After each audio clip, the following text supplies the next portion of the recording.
Hello everybody! Isa na naman pong two-move chess puzzle po ang ibabahagi ko po sa inyo. Ganyan po siya. White first to move and block mate in two moves. Ganyan po siya. Ang kanyang king na block nandito po. Mayroon siyang isang pawn at isang knight, isang bishop. Samantalang ang white, ang kanyang king nandito, mayroon po siyang isang knight, isang bishop, at dalawang rook, at nandito yung kanyang queen. Ang direksyon ng block, paganyan po. Wala ng pawn itong white. White first to move and block mate in two moves. Sa loob lang ng dalawang malikhain na galaw ng white ay matihin na itong block na king. Mayroon lang siyang isang square na matatakbuhan dito po. White first to move and block mate in two moves. Halimbawa, mag-check niyan ang kanyang knight. Maaari po siyang mag-check dito naman po. Halimbawa, itong first move natin yung knight dito sa kabila. Check. Ang sagot naman ng block ay mayroon naman siyang bishop, kakainin lang. Pag nag-check naman itong kanyang bishop ay rook dito, pupunta siya rito, tapos na yung two moves. Sige nga kayo nga, sinong mag-volunteer sa inyo dyan? Mag-solve ng two-move chess puzzle, kagaya nito. Sa loob lang ng dalawang tira ay mamatihin na itong block na king. Mayroon lang siyang isang square na matatakbuhan dito po. White first to move and block mate in two moves. Halimbawa, pag i-open niya itong kanyang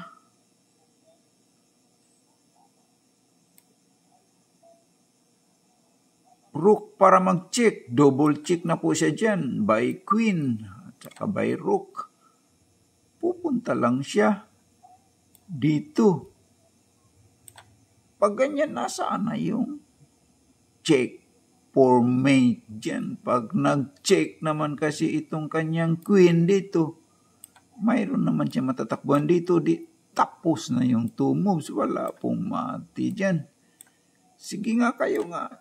Sino mag-volunteer sa inyo dyan? Mag-solve ng two-move chess puzzle kagaya nito.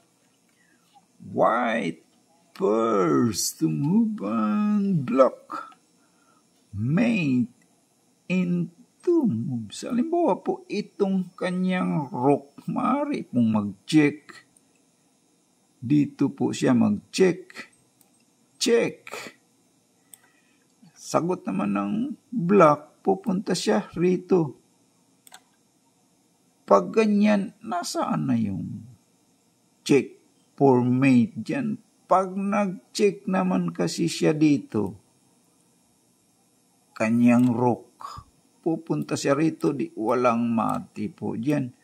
Kapag ito naman ang i-check niya, mayroon naman siyang knights, kakainin, tapos na yung two moves. Wala pong mati dyan. Sige nga kayo nga. Sinong mag-volunteer sa inyo dyan? Mag-solve ng two-move chess puzzle kagaya nito. Ganyan po siya. Tinuturing ko rin po itong isa sa mga napakalupit na two-move chess puzzle po. Ganyan po siya. Sa loob lang ng dalawang tira ay mamatihin na itong block. Wala naman po siya matatakbuhan dyan.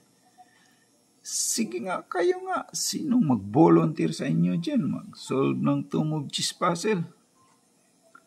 Kagaya nito. Ang tama palang kasagutan dyan po ay itong rook. Pero hindi po siya mag-check. Rook F3. That is the right move. Halimbawa po, kakainin ng kanyang king ang rook. Ganyan.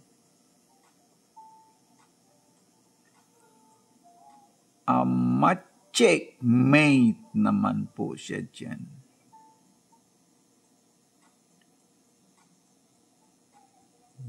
By knight. Checkmate. Halimbawa po pag ganyan, kakainin ng kanyang bishop ang kanyang rook. Ma-checkmate naman siya dyan by queen. Queen B1, checkmate pa rin po siya niyan. Halimbawa po pag ganyan, ang ikain itong kanyang knight.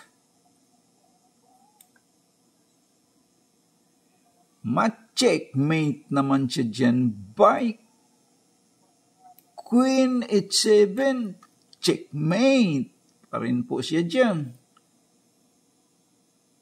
So, that is the right move. Maraming salamat po sa lahat ng nag-view po. Please like and subscribe lang po sa mga hindi pa nakapag-subscribe po. Thank you po.